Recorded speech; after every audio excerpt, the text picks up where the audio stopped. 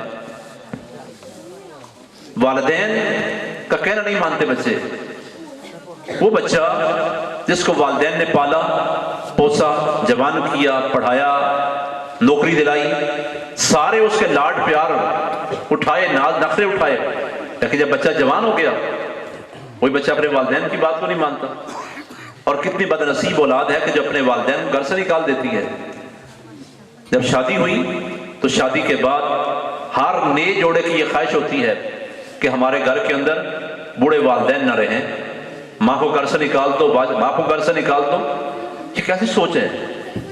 وہ والدین جس نے آپ کو پالا، آپ کی ساری ضروریات پوری کی، آپ کی کفالت کی، آپ کو پڑھایا، آپ کی شادیاں کی، لیکن وہی والدین جب آپ کے سہارے کے لیے ضرورت ہے ان کو، آپ ان کا سہارا بنیں، ان کی خدمت کریں، جنت کو حاصل کریں، لیکن آپ انہیں والدین کو اپنے گھر سے نکال دیے۔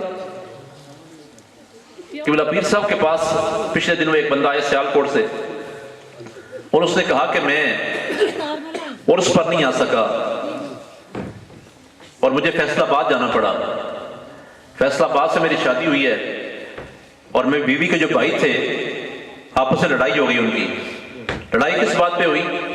لڑائی اس بات پہ ہوئی کہ ان کی ماں بوڑھی ہے، ان بھائیوں نے کسی نے بھی اپنی ماں کو رکھنے کے لیے اپنے گھر جگہ نہیں دی، ماں کو گھر سے نکال دیا۔ ہم اس بات کے نہیں شاہد ہیں جو بات اس بندے نے بیان کی ہے پیر صاحب کے سامنے۔ ایسے ہزاروں واقعات روزانہ ہوتے ہیں۔ اس نے کہا کہ بھائیوں نے اپنی ماں کو گھر سے نکال دیا، اور پھر بیٹیاں ہوتی ہیں، دیکھیں جن بیٹیوں کی آمد پر ہم پریشان ہوتے ہیں، مایوس ہو جاتے ہیں، افسوس کرتے ہیں، اور صف ماتم گھر کے اندر بچ جاتا ہے۔ بیٹی پیدا کیوں ہوئی ہے؟ ایک بیٹی کیوں ہوئی؟ دو کیوں ہوئی؟ تین کیوں ہوئی؟ اور بعض جاہل لوگ اور زمانہ جاہلیت کی فکر اور سوچ لے ہوئے اپنی عورت کو طلاق دیتے ہیں اس بات پر کہ بیٹی کیوں پیدا ہو رہی ہیں؟ کہ بیٹی پیدا کرنا، بیٹا پیدا کرنا یہ عورت کے اس کے دائرہ اختیار میں ہے، یہ تو خدا کی مرضی ہے، اللہ کی مرضی ہے۔ وہ جس کو چاہے بیٹا دے، جس کو چاہے بیٹی دے، جس کو چاہے دونوں دے، اور جس کو چاہے کچھ بھی نہ دے۔ یہ تو اس کی تقسیم ہے، اس میں بیٹی کا قصور کیا ہے؟ بیوی کا قصور کیا ہے؟ بیٹیاں اپنی ماں کی قدردان ہوتی ہیں، بیٹے بھی ہوتے ہیں، لیکن ایسے واقعات ہوتے ہیں کہ بچے گھر سے ماں باپ کو نکال دیتے ہیں، لیکن بیٹیاں اپنے گھر میں جگہ دیتی ہیں۔ ان بچوں نے کیا کیا؟ ان بھائیوں نے اپنی ماں کو گھر سے نکال دیا، اور جو ان کی بہنیں تھیں وہ شادی شدہ ہیں، ان نے بھائیوں سے درخواست کی کہ آپ ماں کو گھر سے نہ نکالیں، ماں کا جو حصہ ہے وہ بھی آپ لے لیں، اور جو ہم بہنوں کا حصہ ہے جائیداد کے اندر، وراثت کے اندر، وہ بھی ہم آپ کو دیتی ہیں کہ وہ ہمارا حصہ بھی آپ رکھ لیں، لیکن ماں کو اپنے گھر میں رہنے دیں۔ لیکن بچوں نے کہا کہ نہیں، ہم ماں کو نہیں نکال سکتے، ماں بوڑھی ہے، یہ کس کام کی ہے، ہماری پریشانی کا سبب ہے، لہذا ہم ماں کو گھر میں نہیں رکھ سکتے۔ ایسی بد نصیب اولاد بھی آج کے اس معاشرے کے اندر، آج کے اس دور کے اندر موجود ہے۔ حالانکہ حدیث پاک میں آتا ہے والدین تمہاری جنت بھی ہیں، تمہاری دوزخ بھی ہیں۔ والدین کی خدمت کرو گے، ان سے دعائیں لو گے، جنت کے حقدار بنو گے۔ والدین سے بد دعائیں لے کر جہنم کے سوا کوئی راستہ نہیں ہے، کوئی ٹھکانہ نہیں ہے۔ جو بچے بیٹھے ہوئے آج کی محفل پاک کے اندر اگر اپنے والدین کی بات نہیں مانتے، توبہ کر کے اٹھیں کہ ہم نے اپنے والدین سے دعائیں لینی ہیں۔ والدین کی رضامندی میں اللہ کی رضا ہے، والد کی رضا میں اللہ کی رضا ہے، اور والدہ کے قدموں کے نیچے اللہ نے جنت کو رکھا ہے۔ یہ پاکیزہ تعلیمات جو ہمارے خاندان کو، ہمارے معاشرے کو امن کا، سکون کا گہوارہ بنا سکتی ہیں، ان چیزوں کو اپنائیں۔ میلاد کی محفل میں آنے کا مقصد یہی ہے کہ ہم یہاں سے اپنی اصلاح کا کوئی پیغام لے کر جائیں، حضور کی تعلیمات لے کر جائیں، حضور کے مبارک فرامین لے کر جائیں۔ ہمارے گھر اجڑ رہے ہیں، گھر برباد ہو رہے ہیں، خاندان برباد ہو رہے ہیں، بیوی خاوند کی بات برداشت نہیں کرتی، خاوند بیوی کی بات برداشت نہیں کرتا، اس لیے کہ ہم نے ایک دوسرے کے حقوق کا خیال نہیں کیا، ایک دوسرے کے حقوق کا پتہ نہیں ہے۔ خاوند کو یہ معلوم نہیں کہ بیوی کے حقوق کیا ہے، بیوی کو معلوم نہیں کہ خاوند کے حقوق کیا ہے۔ حدیث پاک میں آتا ہے، حضور نبی رحمت صلی اللہ علیہ وسلم نے فرمایا بیوی کے حقوق کیا ہے؟ حضور نے فرمایا کہ تم میں سے بہترین انسان وہ ہے جو اپنی اہلیہ کے لیے بہتر ہے، اور میں تم سب سے بڑھ کر اپنے اہل کے لیے بہتر ہوں۔ اور سرکار نے خاوند کے بارے میں کیا فرمایا؟ فرمایا کہ خاوند کا اتنا حق ہے، اتنا حق ہے، اگر خدا کی ذات کے سوا کسی کو سجدہ کرنا جائز ہوتا تو میں کیا کرتا؟ بیوی کو حکم دیتا کہ وہ اپنے خاوند کو سجدہ کرے۔ اتنا مقام ہے شوہر کا اور اتنا مرتبہ ہے بیوی کا۔ اگر دونوں ایک دوسرے کے حقوق کا خیال کریں تو ہمارے گھر کیوں ٹوٹیں، ہمارے خاندان کیوں برباد ہوں، خاندان کا امن اور سکون کیوں برباد ہو؟ اس لیے کہ ہم نے سرکار کی تعلیمات کو سمجھا نہیں، حضور کی سیرت کو پڑھا نہیں، حضور کی مبارک فرامین کو ہم نے سمجھا نہیں اور اس کے مطابق عمل نہیں کیا، جس کے بنا پر آئے روز ایسے واقعات ہوتے ہیں حتیٰ کہ نوبت طلاق تک پہنچ جاتی ہے۔ یہ صرف ہماری لا علمی کی وجہ سے اور عدم برداشت کی وجہ سے۔ ہم کسی کو معاف نہیں کرتے، کسی کی بات کو برداشت نہیں کرتے، چھوٹی سی بات کو ہم نے برداشت نہ کیا، اپنی اناء کا مسئلہ بنایا، اور پھر بات وہاں سے بڑھتے بڑھتے بڑھتے بڑھتے وہاں تک پہنچی کہ پھر ہمارا خاندان ٹوٹ گیا، ہمارا گھر برباد ہو گیا۔ لیکن بعد میں ہم پچھتاتے ہیں، اب مسئلہ پوچھیں، 3 طلاقیں دے دی ہیں، اب اس کا حل کیا ہے؟ یہ کام ہمیں پہلے سوچنا تھا، پہلے کیوں نہیں سوچا؟ پہلے مشورہ کیوں نہیں کیا کسی سے؟ پہلے سمجھ حاصل کیوں نہیں کی؟ 3 طلاقیں دے لی اور پھر ہم نے کوئی بندہ ایسا ڈھونڈنا ہے جو ہمیں کہے کہ تم اپنی بیوی کو دوبارہ رکھ سکتے ہو۔ لیکن یاد رکھیں، 1 طلاق کے بعد رجوع ہو سکتا ہے، 2 طلاقوں کے بعد دوبارہ نکاح ہو سکتا ہے، اور 3 طلاقوں کے بعد طلاق مغلظہ عورت ہمیشہ کے لیے حرام ہو جاتی ہے۔ لیکن اس بات عدم برداشت کی وجہ سے اور کسی کی بات کو برداشت نہ کرنے، درگزر نہ کرنے کی وجہ سے معاملہ یہاں تک پہنچتا ہے۔ بس دین کے قریب ہو جائیں، دین سے آگاہی حاصل کریں، اسلام کی تعلیمات، روشن تعلیمات، اس کو اپنی زندگیوں کے اندر لاگو کرنے کی کوشش کریں۔ انشاءاللہ یہ پیغام کا سلسلہ جاری رہے گا۔ یہ محفل، اس کے علاوہ جتنی محافل ہوتی ہیں، ہماری کوشش یہ ہوتی ہے کوئی نہ کوئی اصلاحی پیغام آپ تک پہنچایا جائے، چاہے وہ عقیدے کے حوالے سے ہے، چاہے وہ عمل کے حوالے سے ہے۔ اللہ تعالیٰ کی بارگاہ میں دعا ہے کہ مالک جو کچھ میں نے بیان کیا اور مجھ سے کبھی علماء کرام نے بیانات کیے، اللہ کریم ان کے مطابق ہم سب کو عمل کرنے کی توفیق نصیب فرمائے۔ اللہ کریم اس گھر کو آباد و شاد رکھے، جتنے بھی خاندان کے افراد یہاں پہ آئے ہیں اللہ سب کو دارین کی سعادتوں سے مالا مال فرمائے۔ اللہ تعالیٰ ہم سب کو دین کے راستے پر استقامت نصیب فرمائے، اور فتنوں کے اس دور میں اللہ ہم سب کو ایمان کی سلامتی عطا فرمائے۔ دیکھیں، نئے نئے عقیدے، نئے نئے فتنے، اس سے بچنے کا واحد حل یہی ہے کہ جو ہمارے اسلاف کا طریقہ ہے، جو ہمارے اکابرین کا طریقہ ہے، جس پر ہمارے آباء و اجداد چلتے آئے ہیں، اگر اس طریقے پر ہم چلتے رہیں گے پریشانی کوئی نہیں ہوگی۔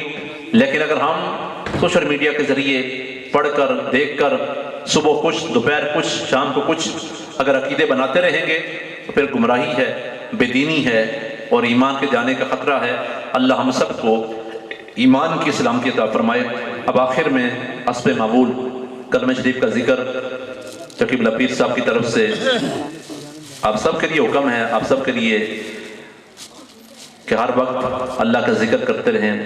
ذکر خدا سے بڑھ کر کون سی دولت ہے اور کون سا ذکر ہے اور کون سا وظیفہ ہے؟ افضل ذکر لا الہ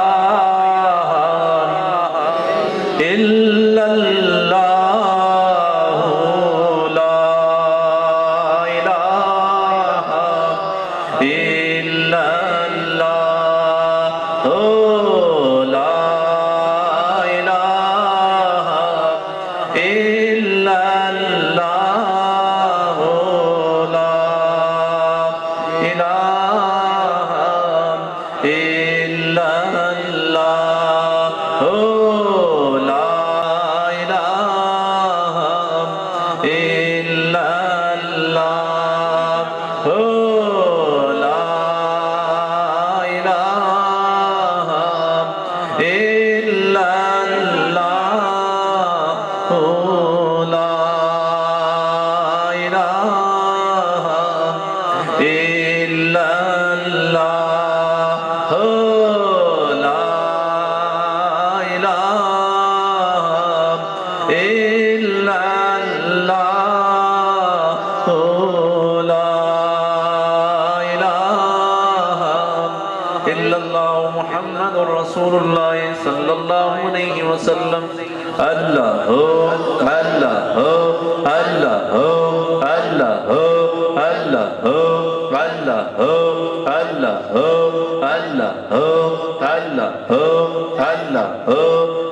الله الله